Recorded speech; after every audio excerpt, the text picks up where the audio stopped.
Welcome back to the Play by Play podcast. This is a bonus episode where today we will be analyzing the recent surprise firing of Robert Saleh from the New York Jets. If you guys are watching this on YouTube, please feel free to subscribe, leave a like, and comment down below and share with your friends. And if you have not already, please feel free to follow us on all social medias, with that being TikTok, Instagram, and X/Twitter. All of the ads will be in the description down below, and there will be a bar popping up right now where not only will you get to see my instant reaction to breaking news across leagues, but you will also be notified of when the podcast posts. And without further ado, the commentary of Robert Saleh and the New York Jets starts right now.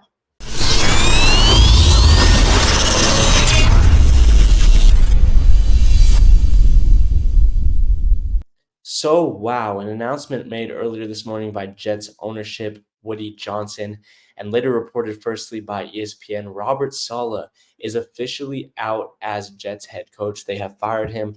Saleh, if you are unaware, played 4 years with the New York Jets from 2021 all the way to 2024 and recorded a 20-36 record, which include this season's current record for the New York Jets at 2-3.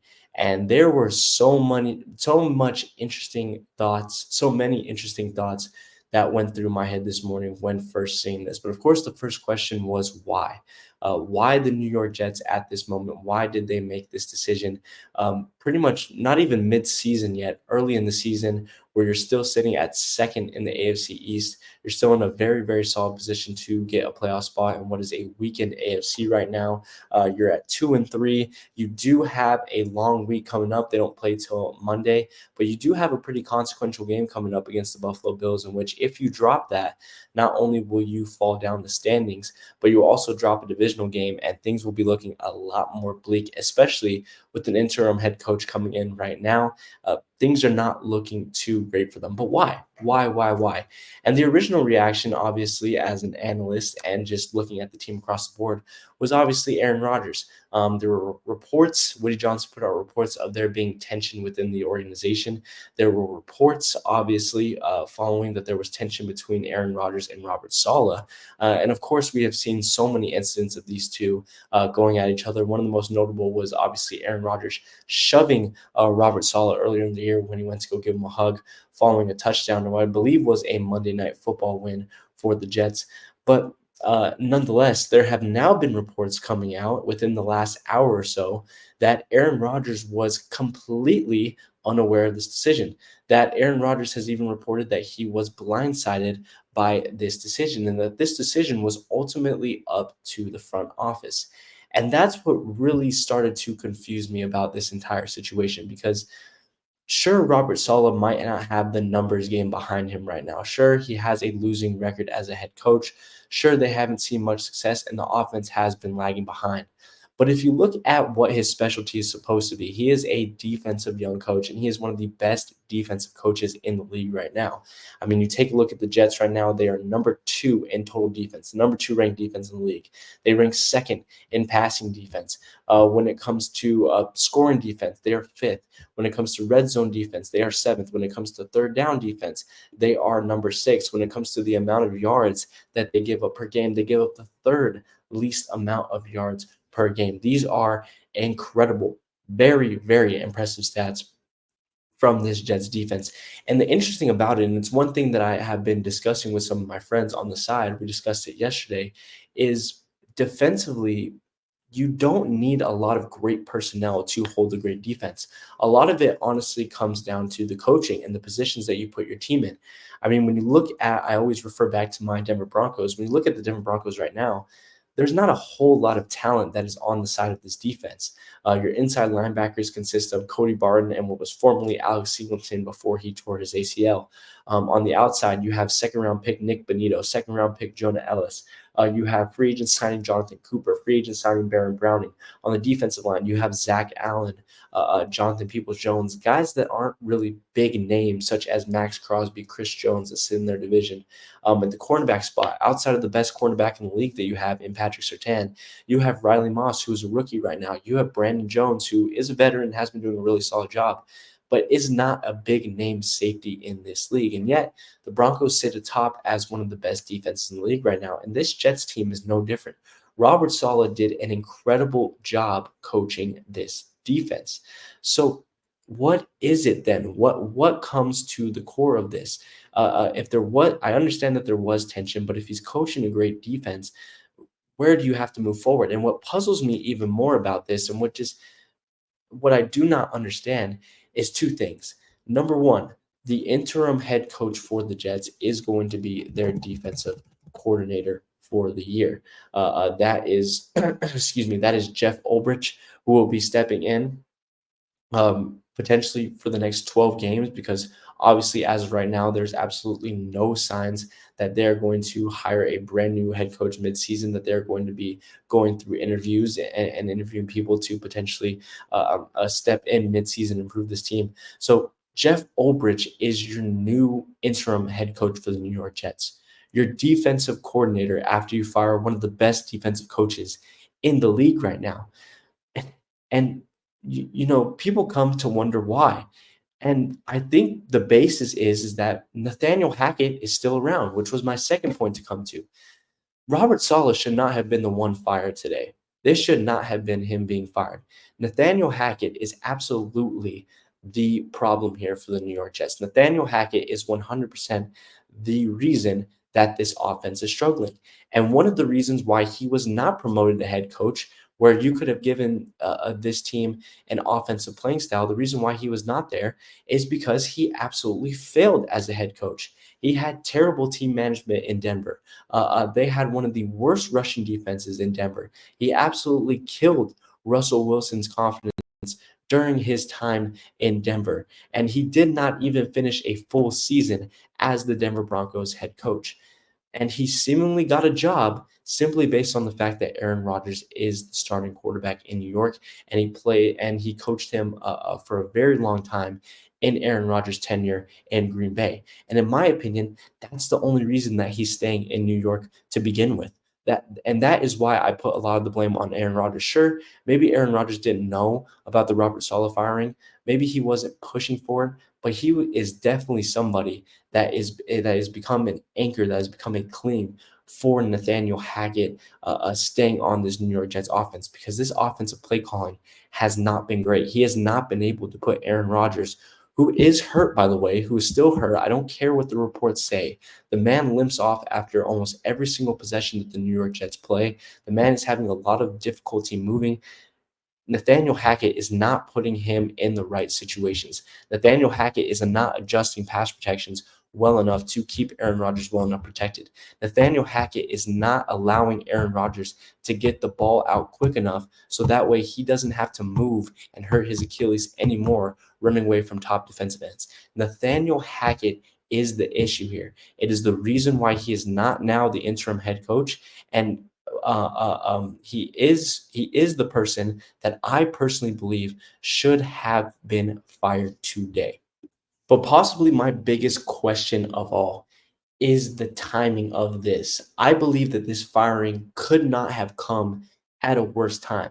And in my opinion, once again, if Aaron Rodgers had absolutely no knowledge of this going down, if this was simply based on a strained relationship between Robert Saleh and the Jets front office, why didn't you do this in the offseason?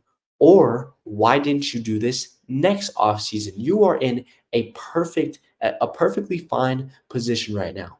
You are 2-3. You are second in your division. You have a week-long break where you're traveling on the road against your toughest division rival. And if you win that game, you are in really solid position to extend your lead on this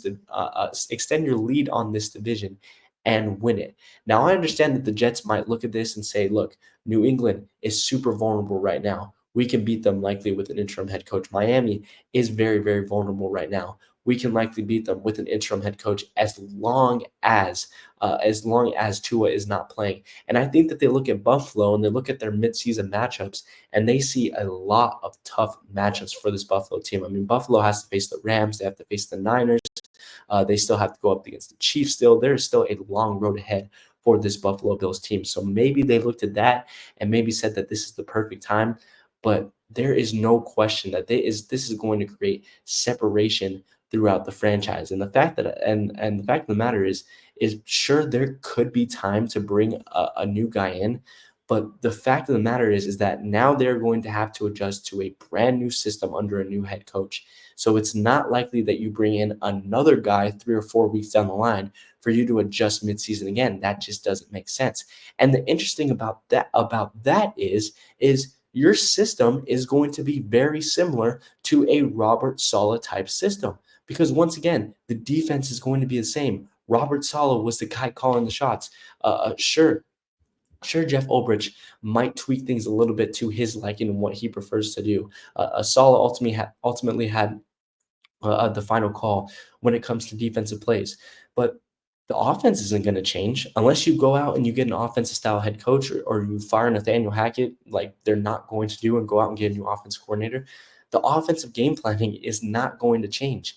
This is going to be the same ran New York Jets team, whether Robert Saleh stayed or not, which is why this is just so confusing.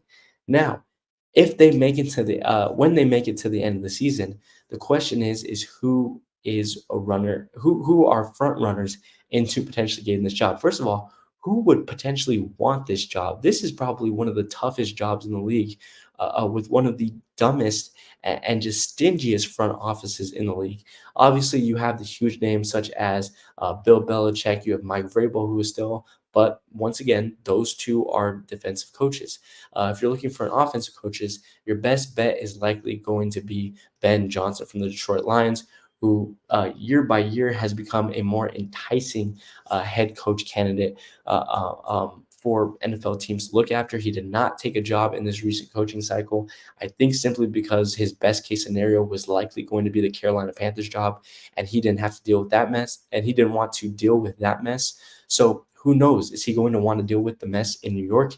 Is he going to want to deal with the stinginess and the attitude of Aaron Rodgers? That's not 100% confirmed. Outside of that, like I said, you have Belichick, you have Vrabel, you have Vikings defensive coordinator Brian Flores. But is that going to work? We saw the conflict that he had with Tua in Miami. Are those two a type of egos and attitudes within the front office on your field going to clash? It could be, it's bound to be, right? Because Robert Saleh, one of the reasons why Robert Saleh was hired in the first place wasn't just because of his defensive prowess on the 49ers, but also because he was a really great player relations coach. And he was a guy that was seen as a locker room leader that could pump guys up, that could give pep talks and give confidence to his players. You stick a guy like Brian Flores in there after Robert Saleh already had tension with both the front office and Aaron Rodgers.